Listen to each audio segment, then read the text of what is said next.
happy to join with you today in what will go down in history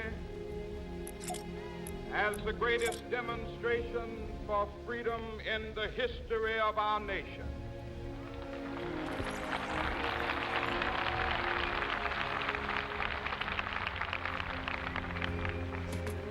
Five score years ago,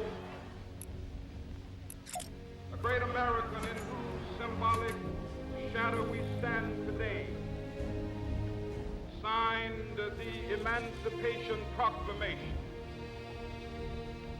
This momentous decree came as a great beacon light of hope to millions of Negro slaves who had been seared in the flames of withering injustice. It came as a joyous daybreak to end the long night of their captivity. But 100 years later, the Negro still is not free. 100 years later, the life of the Negro is still sadly crippled by the manacles of segregation and the chains of discrimination. 100 years later, the Negro lives on a lonely island of poverty in the midst of a vast ocean of material prosperity. 100 years later,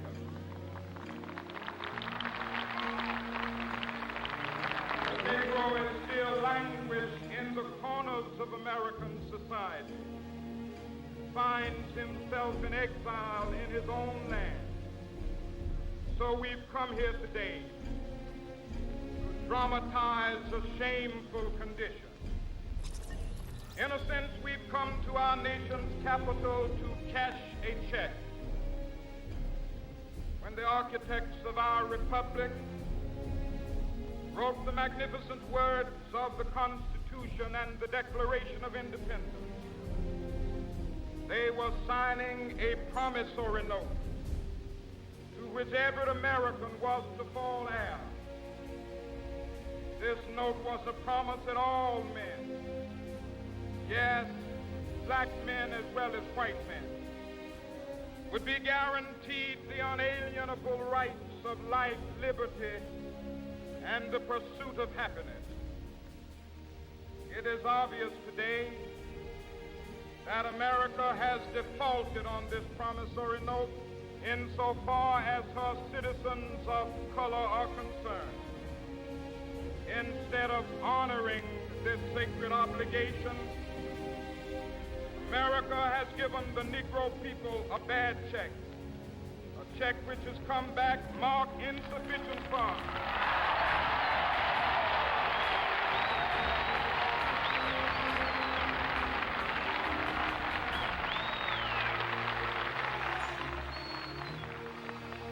But we refuse to believe that the Bank of Justice is bankrupt. We refuse to believe that there are insufficient funds in the great vaults of opportunity of this nation. So we've come to cash this check, a check that will give us upon demand the riches of freedom and the security of justice.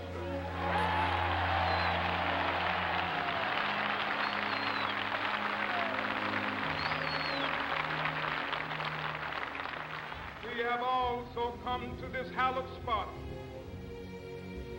to remind America of the fierce urgency of now. This is no time to engage in the luxury of cooling off or to take the tranquilizing drug of gradualism.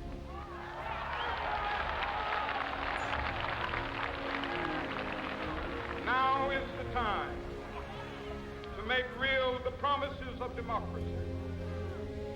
Now is the time to rise from the dark and desolate valley of segregation to the sunlit path of racial justice. Now is the time to lift our nation from the quicksands of racial injustice solid rock of brotherhood, now is the time. Make justice a reality for all of God's children.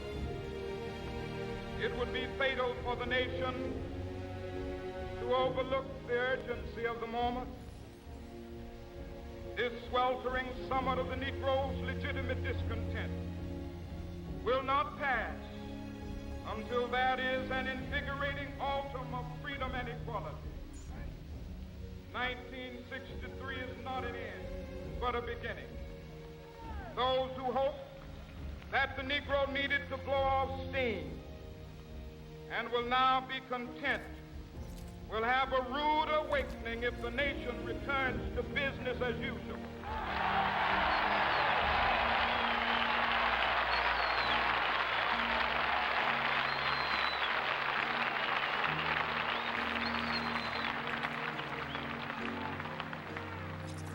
There will be neither rest nor tranquility in America till the Negro is granted his citizenship rights. The whirlwinds of revolt will continue to shake the foundations of our nation until the bright day of justice emerges.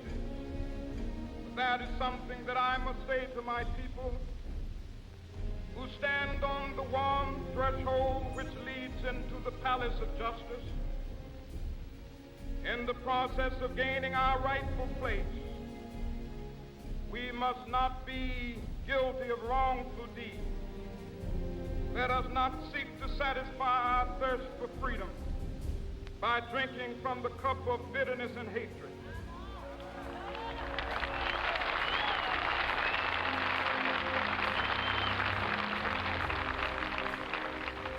We must forever conduct our struggle on the high plane of dignity and discipline. We must not allow our creative protests to degenerate into physical violence.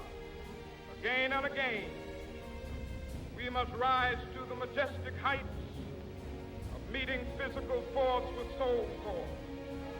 The marvelous new militancy which has engulfed the Negro community must not lead us to a distrust of all white people.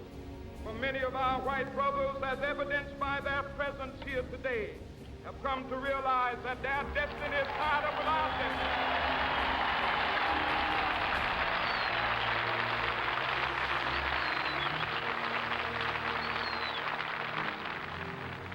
They have come to realize that their freedom is inextricably bound to our freedom. We cannot walk alone. As we walk, we must make the pledge that we shall always march ahead. We cannot turn back. There are those who are asking the devotees of civil rights, when will you be satisfied? We can never be satisfied as long as the Negro is the victim of the unspeakable horrors of police brutality. We can never be satisfied as long as our body is heavy with the fatigue of travel, cannot gain lodging in the motels of the highways and the hotels of the city.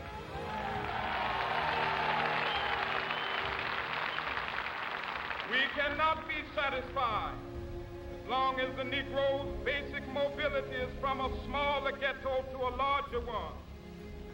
We can never be satisfied as long as our children are stripped of their selfhood and robbed of their dignity by signs stating for whites only.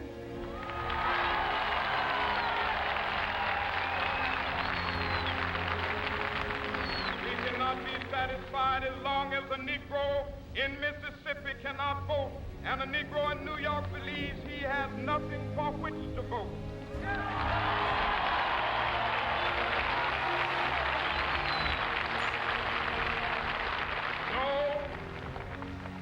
No, we are not satisfied, and we will not be satisfied until justice rolls down like waters and righteousness like a mighty stream.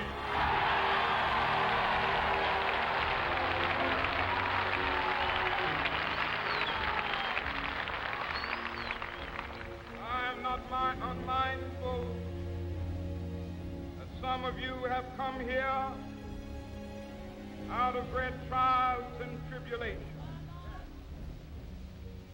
Some of you have come fresh from narrow jail cells.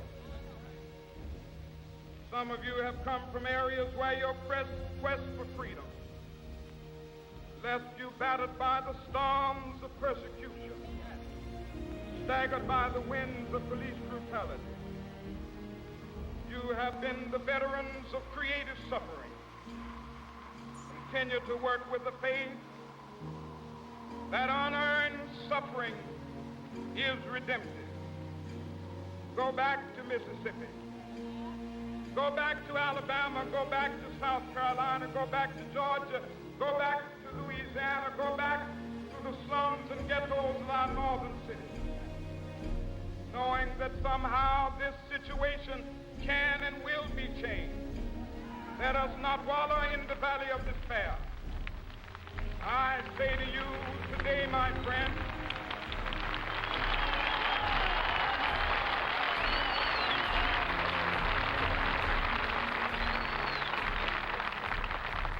so even though we face the difficulties of today and tomorrow, I still have a dream.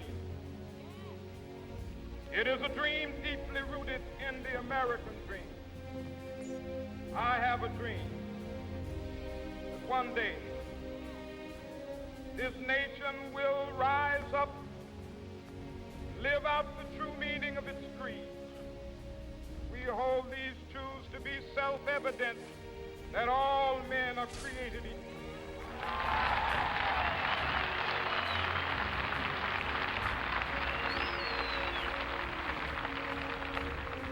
I have a dream that one day on the red hills of Georgia, sons of former slaves and the sons of former slave owners will be able to sit down together at the table of brotherhood. I have a dream that one day even the state of Mississippi, a state sweltering with the heat of injustice, sweltering with the heat of oppression, be transformed into an oasis of freedom and justice. I have a dream. My poor little children will one day live in a nation where they will not be judged by the color of their skin, but by the content of their character. I have a dream today.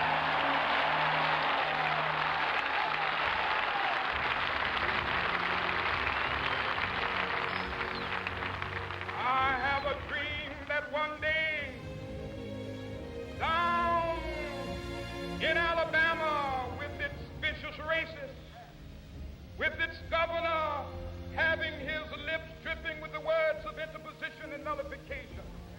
One day, right there in Alabama, little black boys and black girls will be able to join hands with little white boys and white girls as sisters and brothers. I have a dream today.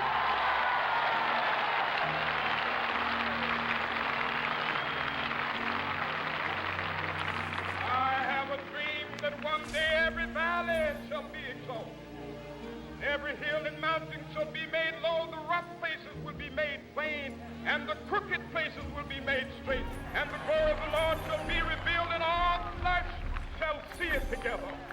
This is our hope. This is the faith that I go back to the South with. With this faith, we will be able to hew out of the mountain of despair a stone of hope. With this faith, we will be able to transform the jangling discords of our nation into a beautiful symphony of brotherhood. With this faith, we will be able to work together, to pray together, to struggle together, to go to jail together, to stand up for freedom together, knowing that we will be free one day. This will be the day.